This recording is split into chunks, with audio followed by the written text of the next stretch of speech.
Hello viewers and welcome to the Lawmakers on Lagos Television. I am Busola Kukoyi, welcoming you to today's edition of the program.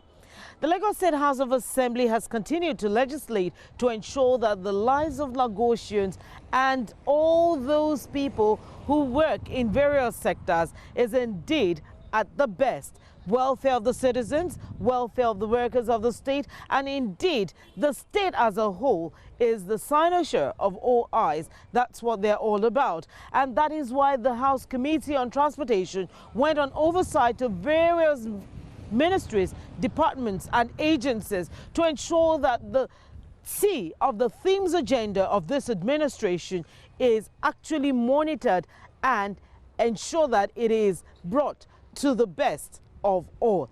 Well, the chairman of the House Committee on Transportation, Honorable Temitokwe Adewale, with other members, was at the Ministry of Transportation, Lamata, the MVAA, and indeed LASMA office and other agencies. Let us find out how the visit went and what transpired at those visits. The Lagos State House of Assembly has continued to see to the enhancement of the transportation sector of the state by the passage of the Transport Sector Reform Law in March 2021. Chairman of the committee, Honorable Temitokwe Adewale, explained that the effective enforcement of the laws would end the plying of major roads by Okada riders, as well as stop the use of one-way by drivers, among others. Police every rules and regulations, but is not enforced, then law has failed. The LSHA has spoke vehemently about increasing the budget and giving the budget line for enforcement. I believe in it. I believe in it because if enforcement would not breed insecurity, enforcement will help you do the job better. But there are ways to go about asking for budget lines and then, not in camera, and then go to the Ministry of Budget. I think it's something you sit down with the ministry, the head of the ministry, the commissioner, the PS, and you decide and then you table it.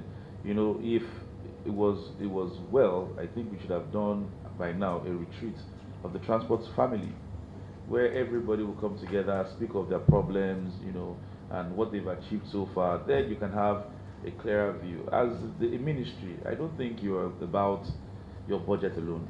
As a commissioner, you're responsible for LASWA, LASDRI, LMPPA, MVAA, LAC Ferry, LBSL, and Lamata, and the rest of them. So I was expecting that, that would have had such retreats where the ministry will pull all this together, the VIU, even the union, the trade unions as well. But I am hoping before the year runs out, you have the meeting. So the budget, to speak to the capital expenditure, yes, we understand that there are multiple constructions going on in the state at the same time. At the same time, the administration has moved into constructing new roads, and it has been a big problem in terms of vehicular movement. We've had traffic cases worse than ever in Lagos State. And traffic is not caused by unseen forces, it's caused by the people, the citizens. But we've seen situations where it's been worse. We spent 6 hours in traffic, and the LASMA team is overwhelmed with the job, and just like the SA said, they are being attacked and the rest. But we also have bad eggs among LASMA officials. That for no reason they create these problems and these bottlenecks in the system. So for the enforcement, like you said, I think it goes beyond the budget line.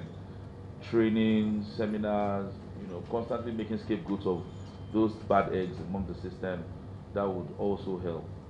Speaking on Lamata, the chairman said the agency had always kept to its words in ensuring mass transit, urging the agency to speedily complete ongoing projects so that new ones would commence.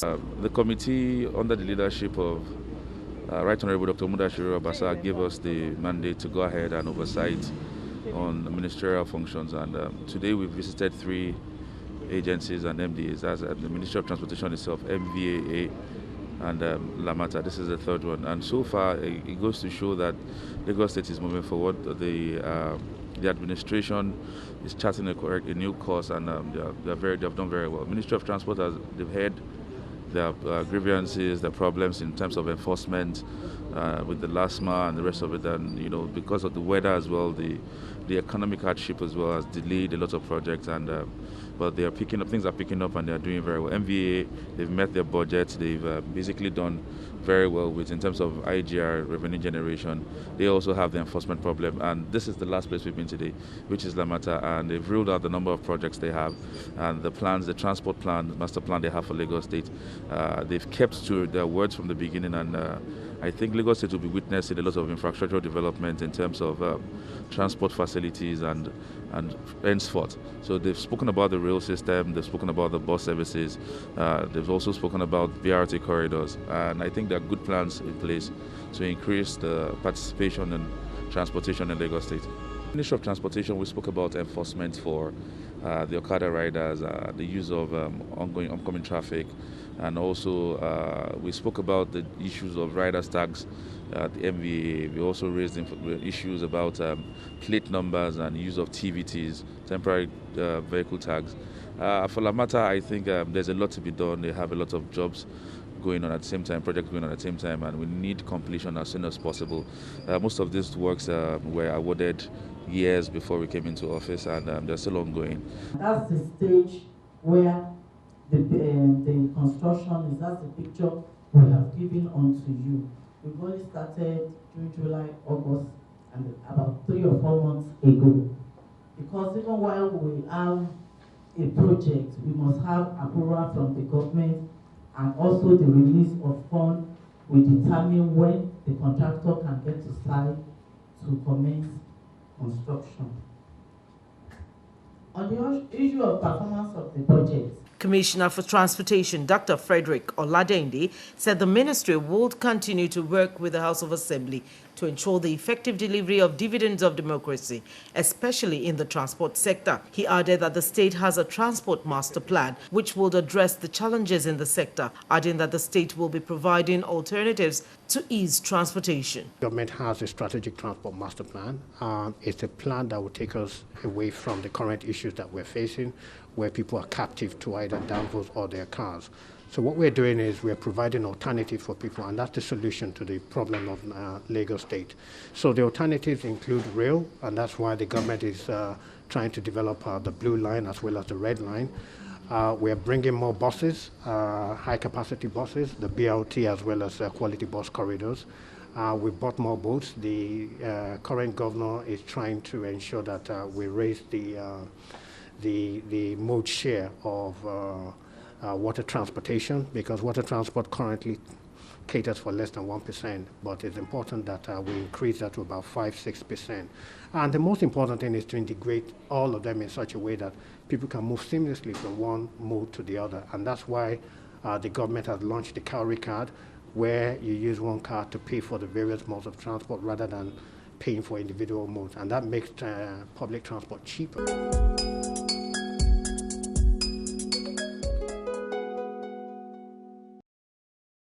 The House Committee, led by its chairman, Honorable Temitope Adewale, commended the traffic managers for their tireless and selfless service to the state, both day and night. He admonished them to use all legitimate means within the ambit of the laws to achieve target goals, adding that Lagos State's transport master plan must be achieved. Officers or traffic officers should not think because they have hazard allowance they can risk their life.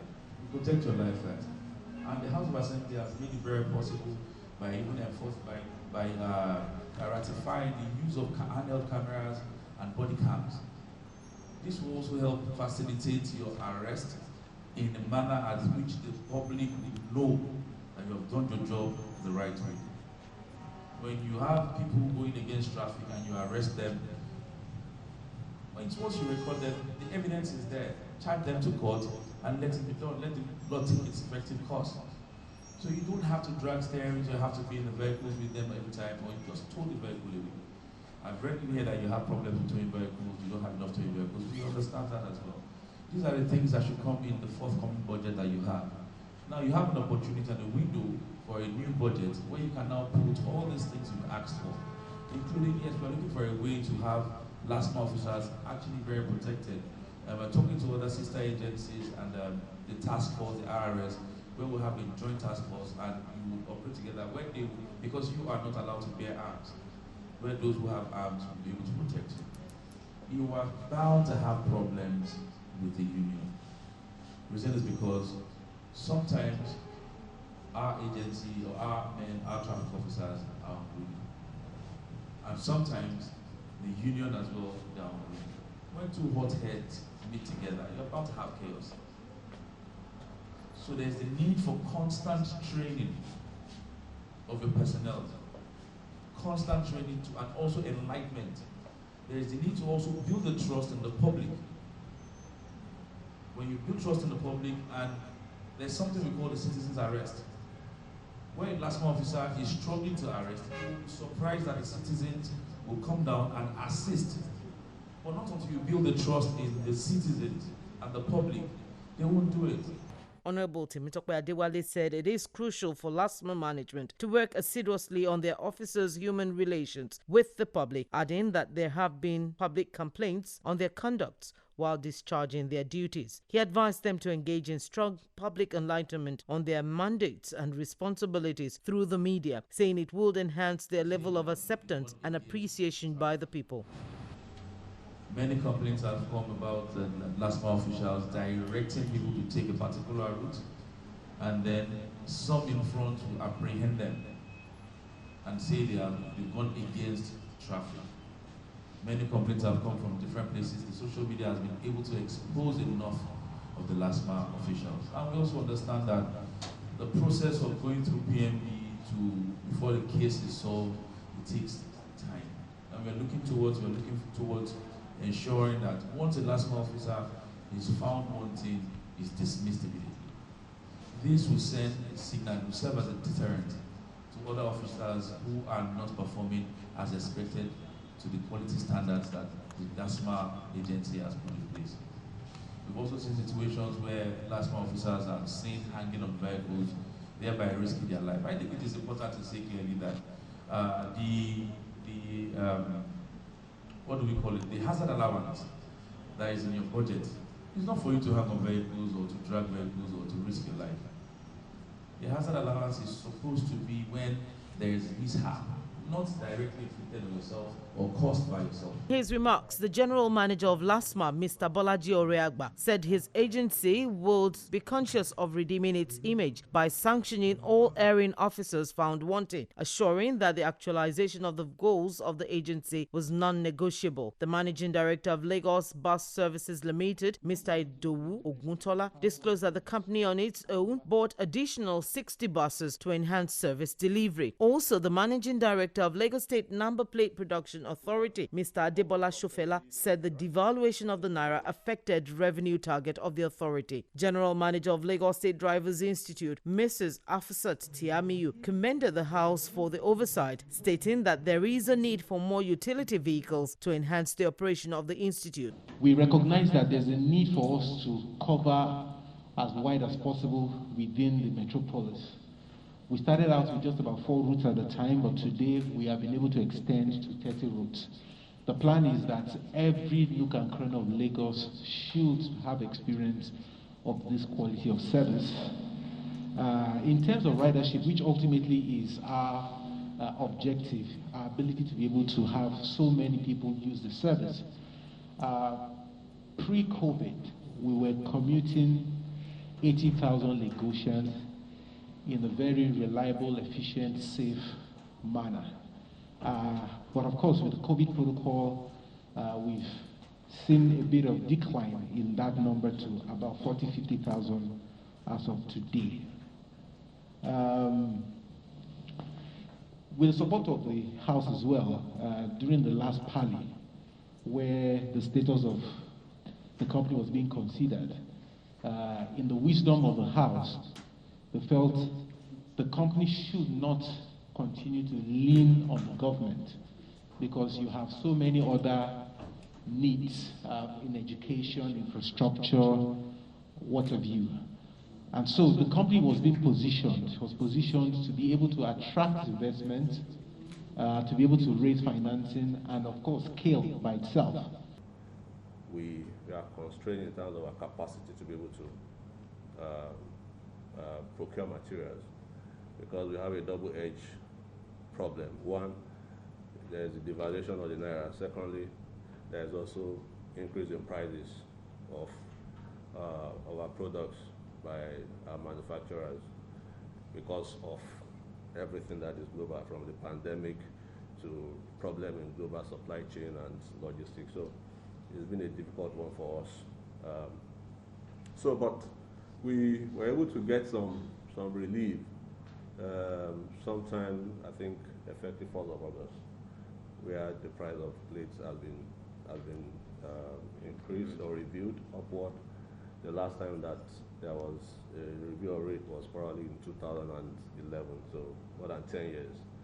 So what have kept us is because we are deliberate in terms of operating efficiently and make sure that we also engage in direct dealer dealings, so cutting off intermediaries to make sure that we can still operate efficiently. So that has been a major challenge, that of funding, and then of course meeting our obligations. But irrespective of that, I think we are up to speed in terms of meeting the demand of MVA, and we are probably operating at between 85 and 90% of our budget. So the run rate for the rest of the year looks good. But the other side of it is that whereas when we are talking about pricing fix, we started at like 340 in 2020. By the time we are getting approval for increase in price, exchange was 490. Today it's 580. So it's still a challenge. Members of the committee present were Honorable Femi Sahid, Honorable Tijani Surajuddin, and Honorable Sylvester Ogunkelu. It will be recalled that the committee had earlier visited the Ministry of Transportation, the Motor Vehicle Administration Agency, and the Lagos Metropolitan Area Transportation Agency, Lamata.